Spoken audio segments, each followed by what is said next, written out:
God's blessings, people of Hopewell. Today's hope-filled moment is kind of brought to you by our Wednesday morning Bible study at 9:30. We're finishing up the books of Chronicles, and we're ready this week to start the book of Ezra.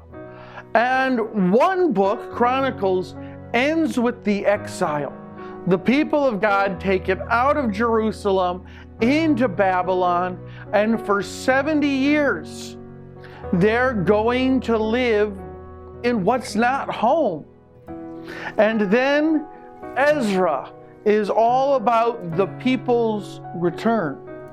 You know, there was a whole generation that was raised in exile, that lived in exile, that died in exile, and asked the question, God, where are you? God, are you ever going to love us again? God, are you going to restore us to who we are, who we were made to be? You know, that's a question of Scripture. Since sin entered the garden back in Genesis and we dealt with the wages of sin being death, we sometimes get caught up in life and go, God, are you punishing me? God, do you hear me? God, are you there?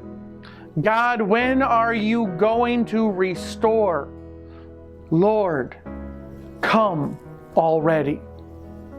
And you know what? Ezra and Nehemiah are great books because they remind us now that we can look backwards, that God was faithful, that God did rebuild Jerusalem, that God had His Son ride a donkey through those streets, that God let His Son be crucified at that city's gates, that at a hill, at a garden, there's an empty tomb outside of a real city that stands there as a testimony that God is a God of grace and peace and mercy.